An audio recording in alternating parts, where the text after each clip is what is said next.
Good morning, everybody. This is Rare Elvis Photos. I hope you've enjoying this series, my Army Days with Elvis, as well as Elvis and Kathy and Child Bride.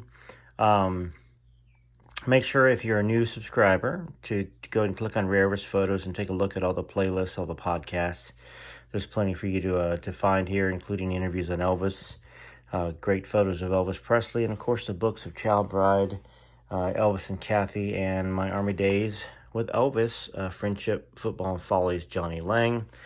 So if you happen to encounter a couple commercials here and there, that's just YouTube. Go ahead and wait till they play, and you can skip through them. And let's get started. So we left off yesterday with Johnny Lang talking about Sunday football.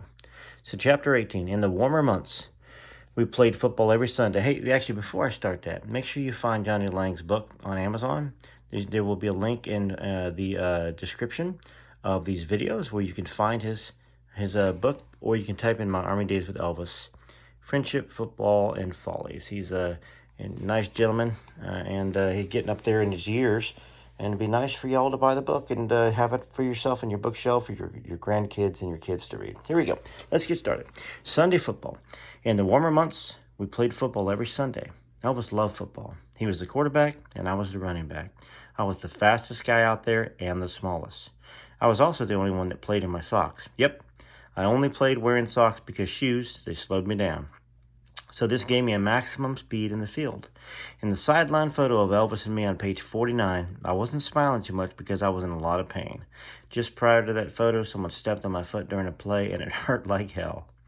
Other football team members of ours included Red West, Rex Mansfield, and Wes Daniels. In the picture shown on page 50, Wes Daniels, who was on defense, is the guy trying to catch me as I'm taking a handoff from Elvis on a running play. Interesting footnote about Wes Daniels. He had a great voice and was involved in the early days with the 1950s group Dion and the Belmonts. Great guy, we're still in touch. He lives in New York. He has some comments about Elvis at the end of the book as well. Now, every time we came back from football, there'd be several women waiting for Elvis outside. Sometimes he would let them in, but they had to be handpicked by him. Random people were not allowed in. Once Elvis embarrassed the hell out of me when he introduced me to the usual sea of women. This is Johnny, our star halfback. Being a shy and humble fellow, I was somehow able to recover from the embarrassment. And the women, they just looked at me. Really? Because next to the other guys, I was just a little twerp. I would say, "Thanks, El," and he was dead serious. Elvis loved to touch football, so that was the ritual. There were 5 guys that played every Sunday. Eventually, we all wore black T-shirts as a sort of uniform. I didn't have one yet. In the picture shown, mine was white, but eventually we all wore them, so we'd match. The same guys played every Sunday. Other guys would challenge us from the bases or units and try to beat us. We didn't lose that many games.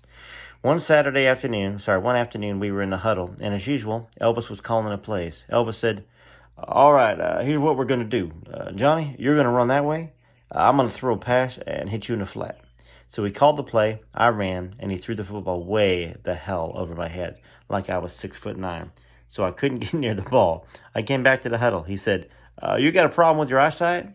I said, "What the hell are you talking about, man? I'm not 6'9". I'm 5'7". You missed that throw by a mile. I don't want to talk about it. Let's get to the next play." I said, "Okay." He was pissed, though.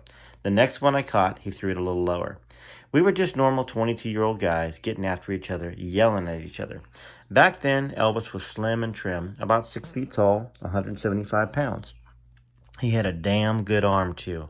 I will say, in my stocking feet, could run like a deer. Nobody could catch me. Most of the time, we just called plays on the spot. We didn't practice them. We just go to the field, and Elvis would make them up right there in the huddle. And he was always the quarterback, as I said. I ran the ball. The rest of the big boys would block, catch passes, etc. So he would hand the ball off to me and occasionally pass it off to me. Another time, we were going to get ready to play a Sunday game, and there were several people out there waiting to watch because they would follow us to the field. So on any given Sunday, there would be maybe 100 to 200 people on the field, and they would follow us to the field, which was about 3 to 4 blocks from his house. Just before one particular game, Elvis and I were standing in the vestibule in the house. The guys were already out the door, so I was just standing there waiting as he's carefully combing his hair. I'm standing next to him, and he said to me, "Hey, Johnny, do you think I'll ever be bald?"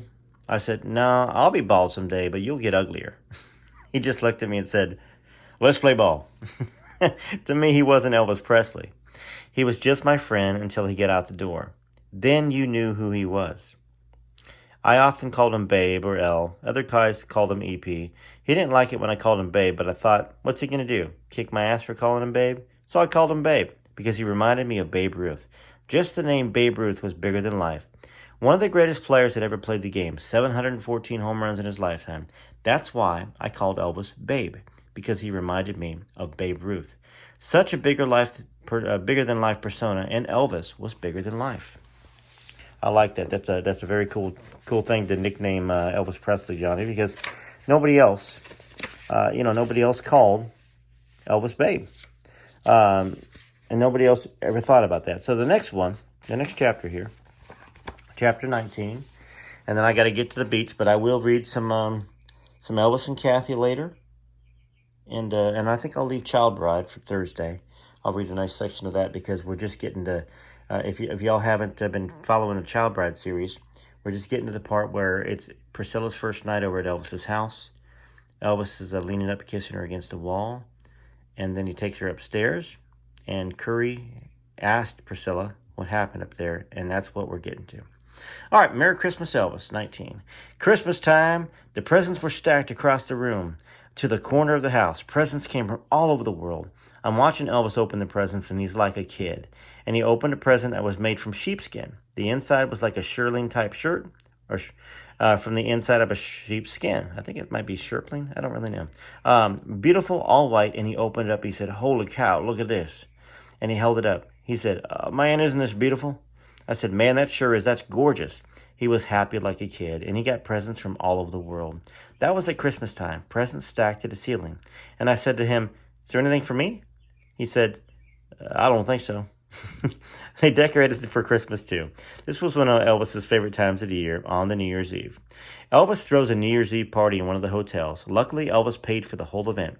Back then, he paid for parties or expensive items using some sort of credit account, I assume, because he rarely carried cash. So I showed up, and most of the guys did too. Anyways, my whole life, I've always loved to dance. So they put a nice fast song on, and I go to Priscilla Bayou, Elvis's future wife, to dance.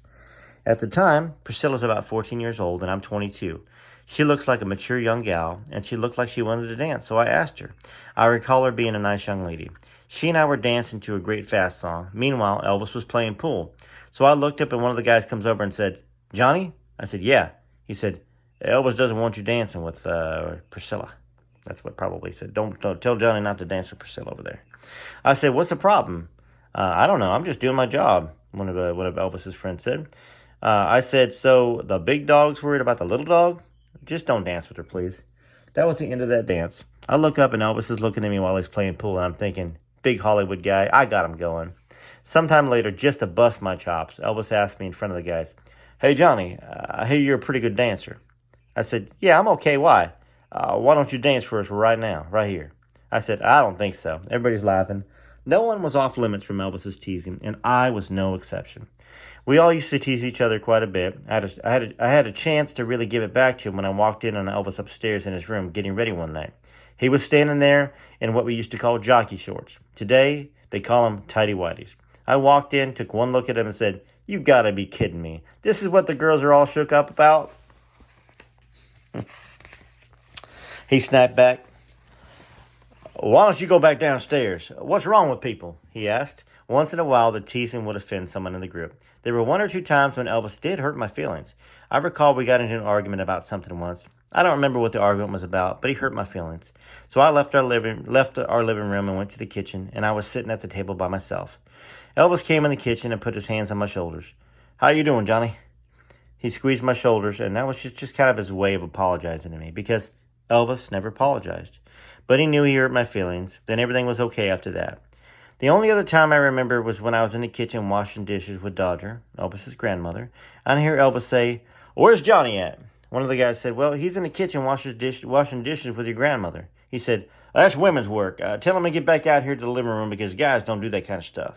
But that's how I was raised. I said, okay, I'm not hard to get along with. That's how it was. If someone touched a sore spot, we sure didn't stay mad long. All right, well, that's today's episode of My Army Days with Elvis, Friendship, Football, and Fallers by Johnny Lang. It's a great little book. It's great, full of great stories. And this is a great chap. And you'll kind of hear why he wasn't with Elvis after the Army. It wasn't anything to do with his relationship with Elvis. It was a few other things. So, TCB, TLC. Till next time, make sure you check out the other books in the series. Buy Johnny's book if you can from Amazon. And be ready for some Elvis and Kathy later on this evening. Or this afternoon, actually. We'll get that going for you. And then Child Bride's going to be again tomorrow. And then on Friday, you'll have some more Elvis and Kathy, some more Child Bride, and more Army Days with Elvis. I'll be traveling on Friday back to Nashville, so I'll get those done for y'all and release them so you'll have something to read that day. All right. I hope you are blessed, as this pillow says right here. This is Ray Elvis Photos saying, till next time, heading to the beach.